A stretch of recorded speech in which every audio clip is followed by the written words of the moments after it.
Not yet. Okay, we're live now. What's up? It says you are live now. All right, cool. What's going on, everybody? This is Odell Bazille. You already know how it is. You already know what it do. We are Yep. here. We are here. I'm here with the one and only. Well, actually, not the one and only because you're a junior, so you're the second. The second. Darryl Bellamy Jr., good friend of mine, y'all. And if you've been plugging into our interviews and going through a lot of the things that we've been teaching, I'm introducing you to my friends. I'm introducing you to my posse. But not just because we never ever get a chance to talk, because Darryl is always doing something, but to share with you. And really quick, you all know how I'm not doing these long drawn out introductions. Everybody that I interview is Googleable. So you can Google them, find out Darryl Bellamy. What's your website? BellamyInspires.com. BellamyInspires.com. Yep. BellamyInspires.com. He is Bill Bellamy's nephew. So there's that. I'll take it. If that gets me booked, I'll take it. I met him. I met Bill Bellamy in the Delta Sky Club in LA some years ago. So he's still out there. But Darryl Bellamy, one thing about him, and I want you all that's listening to pay attention to this, Darryl is younger than me. And so I say that because he's done amazing things very young, which is rare in the speaking game, but because I learn from everybody. And I don't care if you're younger, I don't care if you're older, I don't care if you're a woman or if you're a man or whatever you identify as. If I can find something in your business that I can learn from, that I can use to serve, then I'm going to use it. And I say that because a lot of people will think, well, oh, because this person is this or that person is that, I'm not going to pull from that person. But you got to be humble. You got to be humble. And Darryl has done amazing things. So Darryl, welcome. He is the fearless dude. And we're basically just going to be talking about branding on this interview. And he has branded so well. I'm still trying to figure out how to brand myself like him. Like, even though I've done some cool things, but I look at what Darryl's done and what he's doing, and I'm like, yo, how can I get my business aligned kind of like him? So Darryl, talk about it, man. How do you take a concept like fear, okay, and you transform it into an entire brand, your fearless brand? You got your merchandise, you got all this stuff. How did it start? Like, did you go into your business, some years back and was like, I'm going to be the fear guy, or what happened? So what happened? When I first started speaking, before I started speaking, I said that I had to write a book before I officially jumped out there. So that was a thing that I said to myself that I had to do before I started. So my book was called Waking Up Chase. And in the book, I talked about 3 things. The first thing was starting early for students. The second thing is the importance of the people you spend your time around. And the third was pushing through fear, because one of my stories is in my junior year in college, I ran for student body vice president. I lost by 19 votes in the closest election in school history, but I had a lot of fear when it came to running for that office. So what I realized after I lost in front of the whole student body was that even though I lost, I learned something from that process. And my thought to myself was like, if I look at my friends, family, people around me, people on campus, how many people aren't pushing through fear in their lives? And therefore, they're not even able to either experience the feeling of, I had fear, I overcame that fear, I was successful, or at least I had fear, I overcame that fear. It didn't work out the way that I wanted it to, but I was still able to be successful or learn something from that process. So my first keynotes, when I was speaking for free or just speaking in general, was literally those 3 topics. I got to a school. At one point, I gave out cards or something. They wrote down their fear, and at that point, y'all, Odell, I didn't read the fears out in front of anyone. I would just take them home, and I told the school that I would burn them in my backyard. So I did that for 2 schools, and I think 5 people watched the video. So I met with my coach. Long story short, my coach said, hey, Darryl, why are you burning them? How about you keep these fears and actually you start building yourself as a fear expert? Because if you have that, you have research behind that. So that was the first thing. Again, we always met Panera. So we met Panera, and she said that. And from that moment on, I never burned another fear. I kept those and started building that up. So that was the first start to it. So it was her saying that. And then it was also going to National Speakers Association meetings, NSA. If you haven't heard about it, if you haven't connected with them when we get back to life, feel free to check out some of the meetings or check out some of the virtual stuff. But something that I always heard in those meetings was experts get paid the most. So, and also I heard something about, and we've probably heard this before, there's riches and niches. So there's people who are generalists who they can still do well, but there's riches and niches. So in the back of my mind, I was always trying to figure out, all right, how can I niche down? How can I niche down? So when I got those fear cards, I was like, all right, if I collect thousands of these, and at this point I can say for a fact that no one in the world has collected more student fears than I have, like 35, 40,000, no one in the world. So at this point, and also let me share this real quick, because this is good. This is good. This is good. Y'all know what an expert is? An expert is somebody who knows 10% more than everyone else in the population. So a lot of y'all are experts of things, know some great stuff, and yet y'all not calling yourself an expert. So once you know 10% more, you're ready to go. So that's how it all started, man. And then once I started doing that and kept like those fears, I just doubled and tripled down. So you can ask me any questions based on or anything I missed out on. But yeah, that's the main story.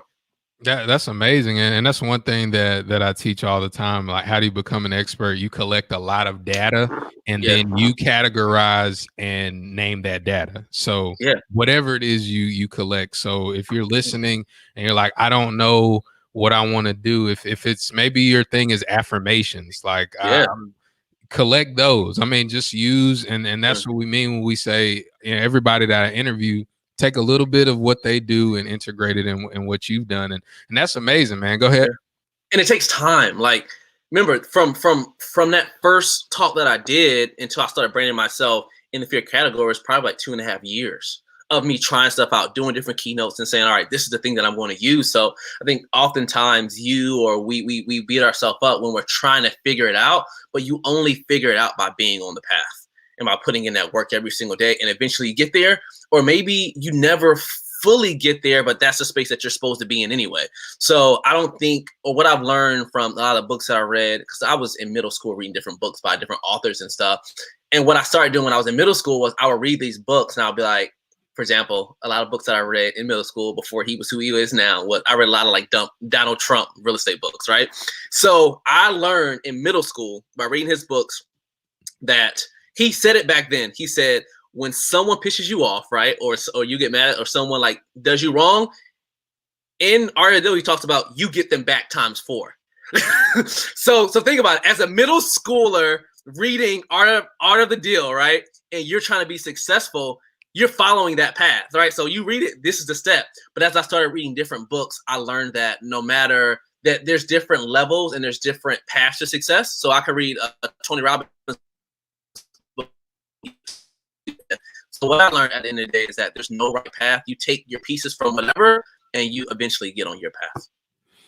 That's good. That's good. And I want you all to listen. Again, he's talking about reading in middle school. He's talking about, you know, doing all these things that we should be doing anyway, but just double down on them, triple down on them. And one thing I want to kind of piggyback on or continue to build on is when you're collecting these fears, because as speakers, we want to create these engaging experiences. And so when you're collecting, walk us through what that looks like. So you're standing and delivering your speech, and then you're calling everybody up, or walk me through that.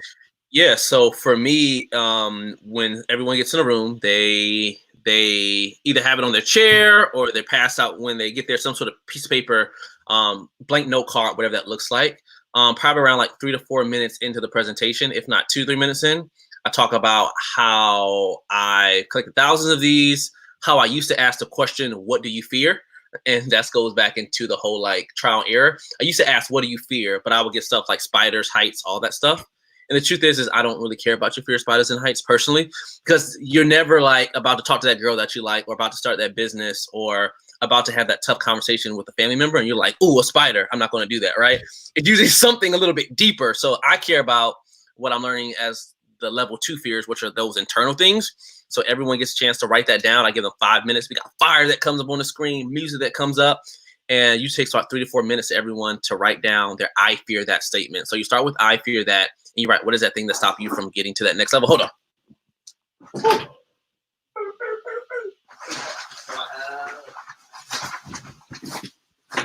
while we're waiting. Oh, I'm here. College Speaker Fast Pass. College Speaker Fast Pass, everybody. Oh, that's it. Okay, there we go. I wanted to show some fears. I wanted to get some fears. So, yeah. So you start with I fear that, and you literally write what that thing is that's stopping you.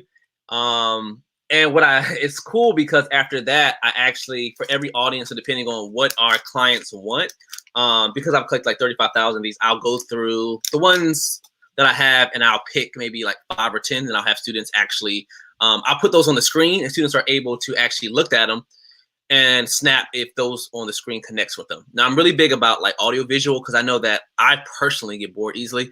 So I don't want to hear you talk much. I don't want to hear you talk a lot. I want to hear you talk, but I also want to hear videos. I want to see music. So oftentimes I create the environment that I want. So that might be background music. That might be music when they're coming up.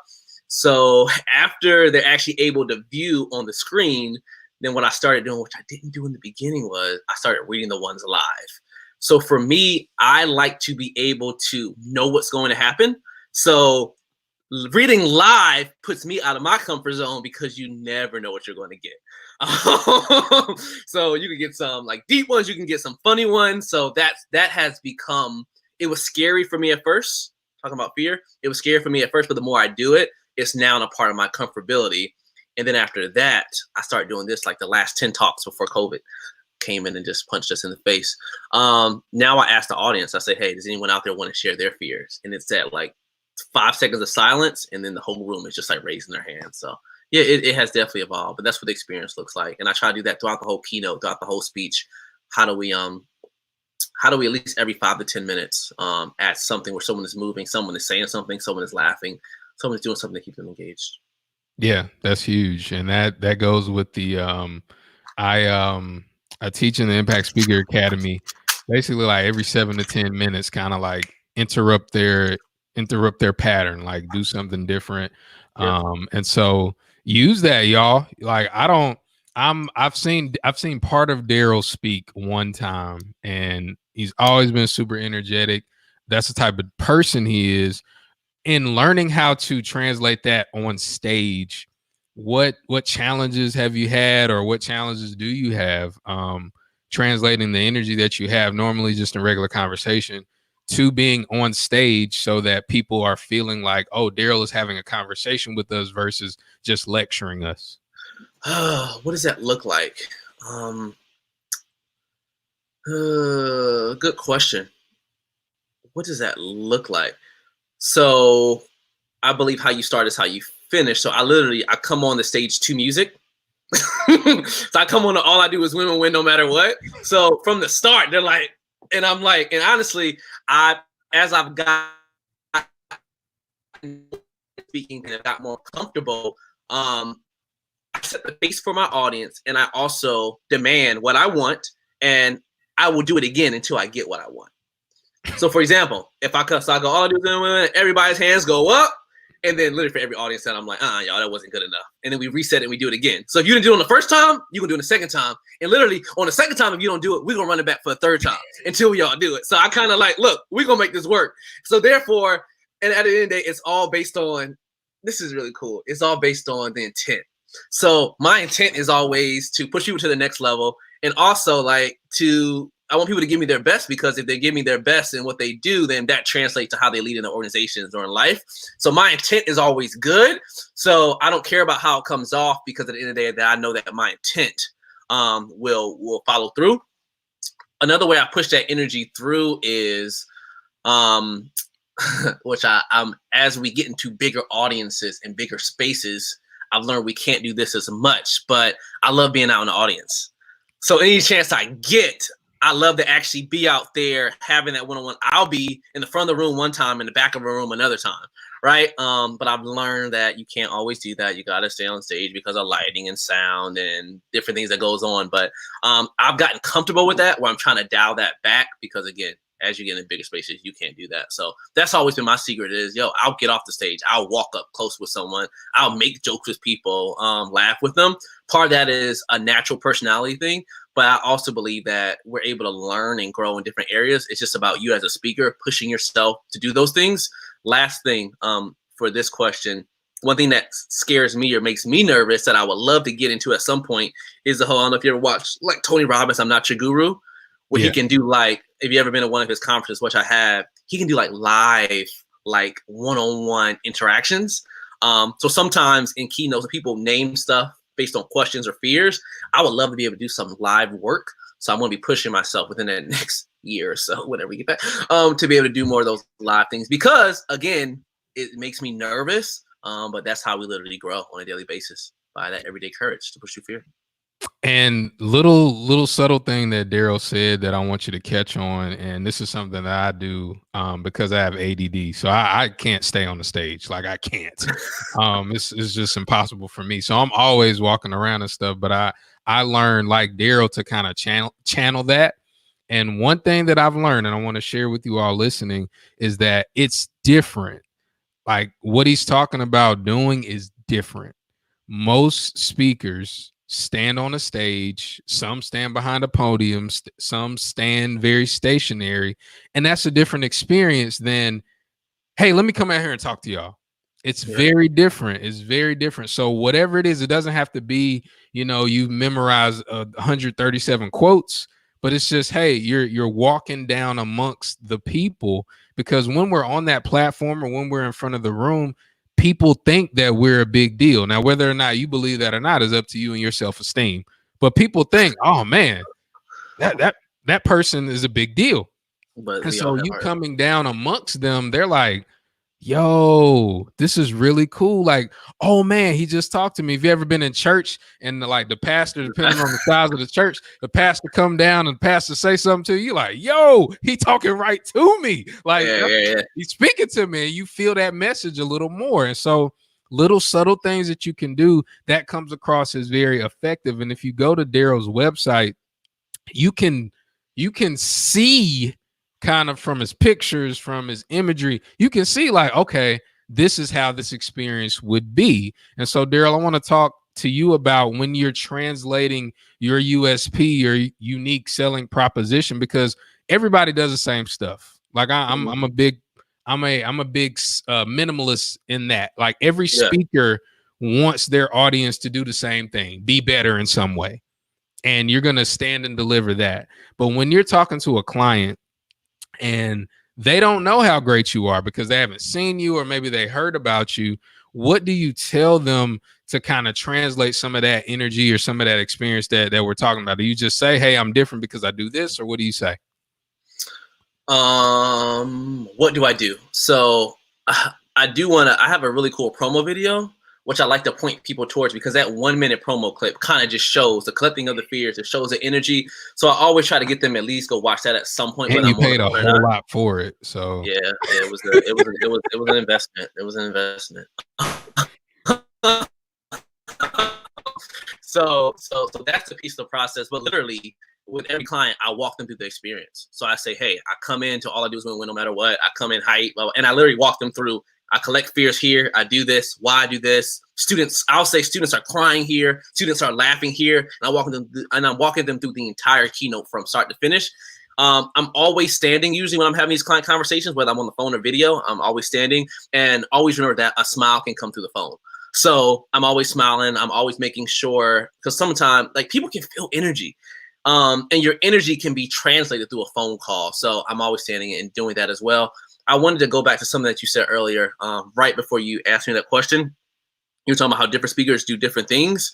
And what I've learned is that there's no one way to do it. So there's some of you all who just, the energy, that's just not who you are when it comes to coming down, right? I've got on stages, did my thing. It went really, really well. Maybe got a standing ovation, right? Another speaker comes up, stands in one spot, tells their story, gets standing ovation. So you have to figure out what works for you. Oftentimes when you start, you're like, I got to be like that, or I have to be like whatever this is. Find that way to kind of like figure out what works for you. And if something isn't working, say, well, okay, maybe I need to come down to the audience. But if you get standing ovation, stand in one spot, stay in that damn spot. It works. Right. So it's all about being effective. For sure. And you said something again with translating that energy to the client. And this is something that I personally had, I want to say I had trepidation for when I first started, is on those sales calls. It's like, I'm like, yeah, I'm good. I'm good. You know, I'm a good speaker. You know, Yeah. and having trouble with saying like, listen, this is how it is. I talk about this point here. I open up with that story for that. Like, you have to know your stuff and you have to be confident about it. And then when it comes to now, Darryl is represented by an agency as of this recording, and I am too.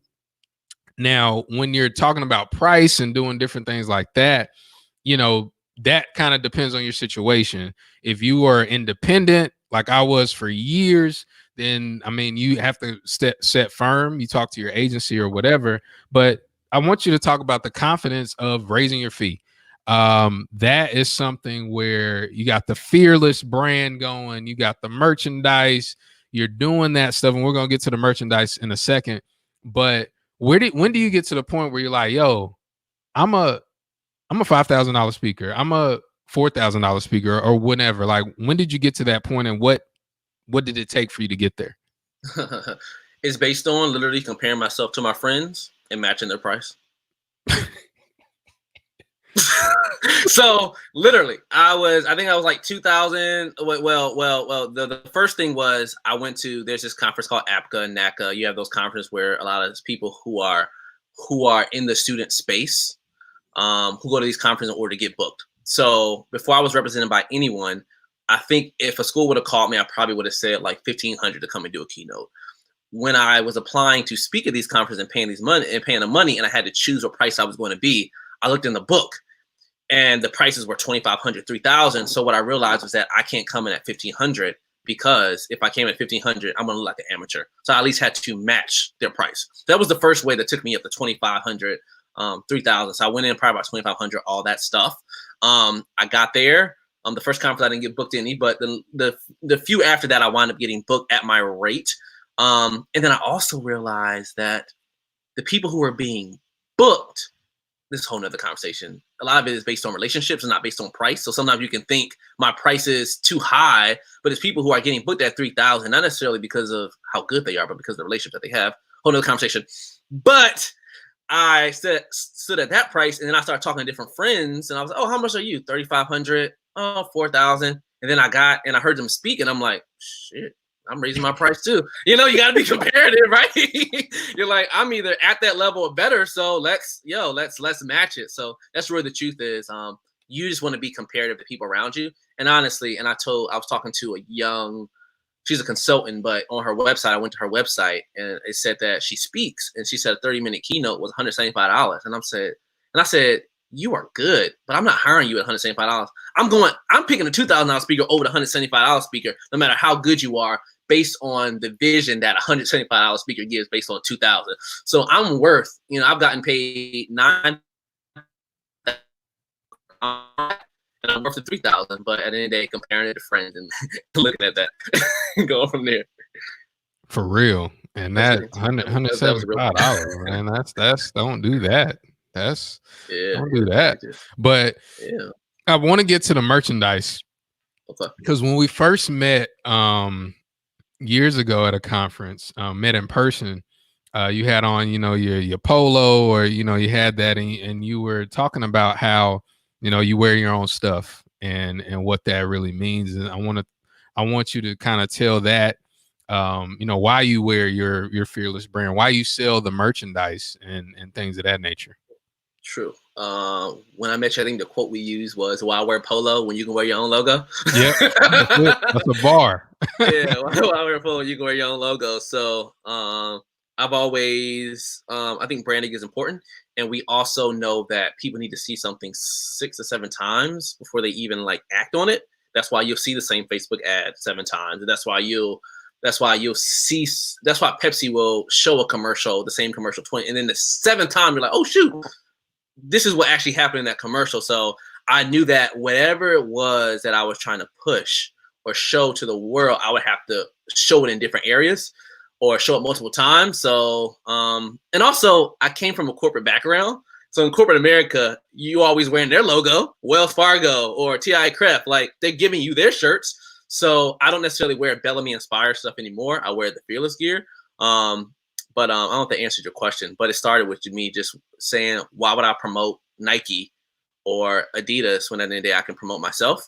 and promote what I'm trying to share to the world. And also when people see it, it calls them to ask the question. So what is Bellamy Inspires? What is impact speaking? Like, what does that look like? And being able to spread your message further.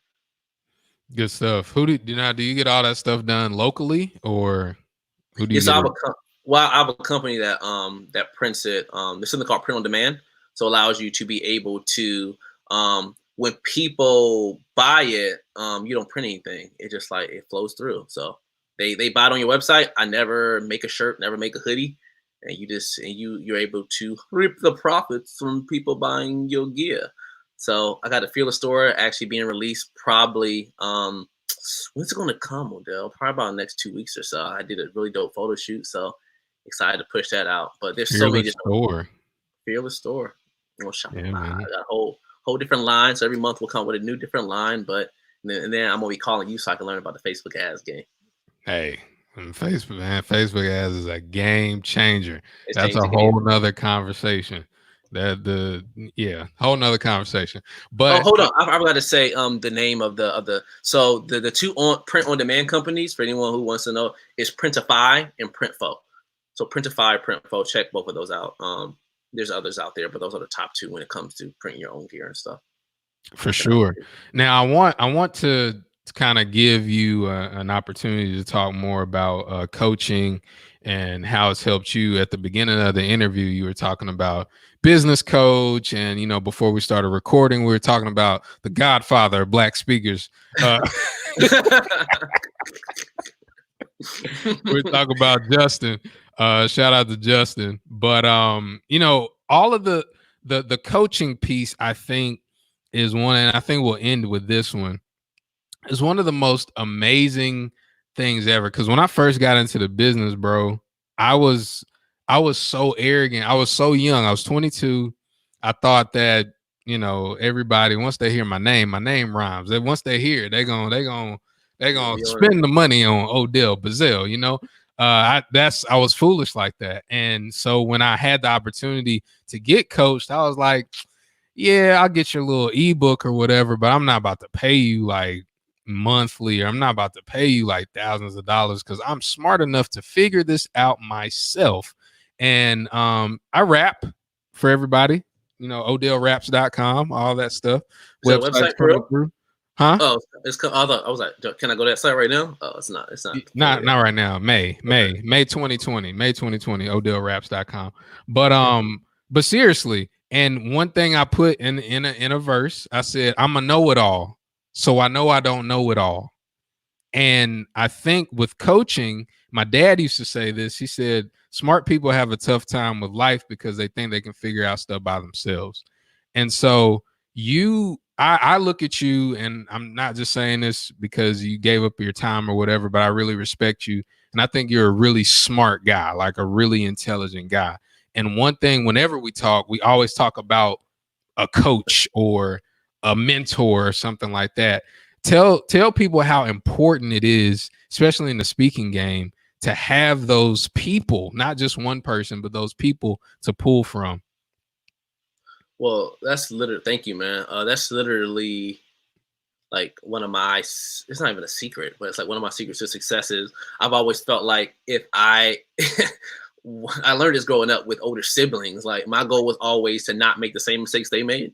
So if I could avoid, like, all right, she's on punishment because she did this. If I don't do that, then I don't get on punishment, right? So I was always, and that's just why I didn't want to make the same mistakes. And by going to conferences, like going to UPW with Tony Robbins and like reading these books, I learned, or I heard more than 7 times, that the people who are successful and the people who do those amazing things, they don't do it by themselves. They have someone guide them along the path, some sort of guru, some sort of somebody who's stopping them from making these same mistakes. So to be honest, when I decided to get my first coach, I didn't know what I wanted to do. So I was in corporate America. I was like, do I want to get in real estate? Do I want to speak to students? Do I want to, I had all these things that I wanted to do. I knew that I wanted to work for myself, but didn't know what that might look like. So I was kind of like at my wit's end, where I was like, what is that next step? I don't know. So my only next step was to get a coach. I went to Google, typed in life coaches in Charlotte. This nice lady popped up, got on the phone with her, And I go, we talk. I goes, how much are you per hour? She's $175 an hour. And at that point, that's like, what? Like, you think most people make what? I don't know how much most people make, but like most people make a certain amount of money per hour. But $175 for me at that point was like a lot, like for an hour of your time. What? So I go, do you have a discount for multiple hours? And she goes, if I like buy packages, or she was like, no, that's my rate. And I was like, I respect. In my mind, I'm like, I respect that. I respect that. So she says, well, I do have another coach I'm training. It's $50 an hour for another coach that she was going to put me with. So she's looking through the coach's schedule to put me on a time with them. And I go, you know, Nicole, I'm going to go with you. So I go with her. That's a risk, right? A fearless, a courageous risk. Meet with her at a Panera. And she was the one who introduced me to the National Speakers Association. She asked me, Darryl, well, what do you want to do looking forward? So I might want to get in real estate, might want to speak to students. And later on that call, she was like, you said something, when you said something about speaking to students, your face lit up. So she was one who introduced me to the National Speakers Association. I got in that room literally 2 days later, met all these speakers, and that was the start of where I am now. So it was at $175 that literally started what you see today. So it was really worth it. But I met with her every single, once a month. Sometimes I would spend 2 hours with her if it was just going well. So I spent with her every month for like a year and a half. After that, because she was like my business/life coach. But after her, I was like, all right, how can I get to the next level in the speaking industry? How do I double down on that? So I picked who was one of the top speakers at that time, guy named James Robalata. So I was like, texted James, not text him because I didn't have his number. I emailed him, I was like, yo, you're doing some great stuff. How much is it to meet with you, you know, once a month or whatever? And pay him for a few months. And it just goes from there on. So as you get, especially for those students who are in college, or people who are, when you're younger, you can easily reach out to people and get their help. As you get older, you sometimes got to put some money behind it. But I can definitely say that reaching out and offering to pay people for their time has saved me so many mistakes. And the $1,000 I paid for coaching has always been worth it. Yeah. And, you know, I tell the young folks all the time, youth is a superpower. You can do stuff. You can open doors because you're young. And shout out to Robo. We had him on, and we actually talked about you during his interview. So he had a lot of great things to say, or probably just one thing, but coaching is super important, y'all. And we have it on the video here, College Speaker Fast Pass. Depending on when you're watching this, you can attend our live event that's going on in May, or you can check out the replay and the recording. But it's going to be great speakers, and we're also it's a speaker fast pass. Like, we're going to take you to the front of the line. We're going to introduce you to our clients, and you're going to get a chance to view their panel and do one-on-ones with some of them, depending on when you're seeing this. So just excited that I was able to snag some time with the one and only Darryl Bellamy Jr. If somebody wants to reach out to you and maybe they want to pay you, like, there's like, hey, Darryl, if you have a program or not, because I'll tell y'all a secret before Darryl shares his information. If people, and I've had this happen to me multiple times, hey, Odell, if I give you X amount of dollars, would you just have a conversation with me? Yes, I sure will. Absolutely. And that's happened to me a few times. So, you know, Darryl, how can the people reach out to you? How can they get in contact with you?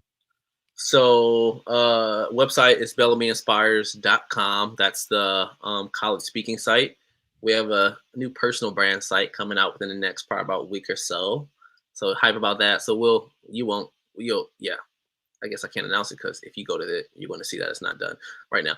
So check out bellamyinspires.com. Now, what is it? Because by the time the recording comes out, it'll probably be up.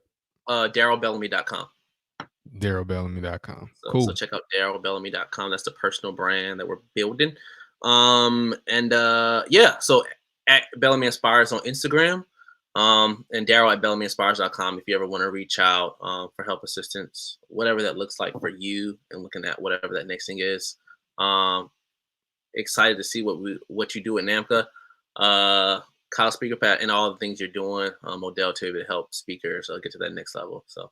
Hey man, I'm looking for the next Darryl Bellamy Jr. That's what I'm doing, man. I'm trying to find the next you. Because once I find there's in out now with you, I know where I can get a loan. So if I get about 10 of you, you're like, listen. Like I need about, the baby's about to go to college. But anyway, I appreciate y'all checking this out. Make sure you take notes, run it back, listen to it when you're running, listen to it when you're on your commute, when we start commuting again outside of our homes. But we love y'all. We appreciate y'all. Go make a great impact and make a great income. Signing out. Peace.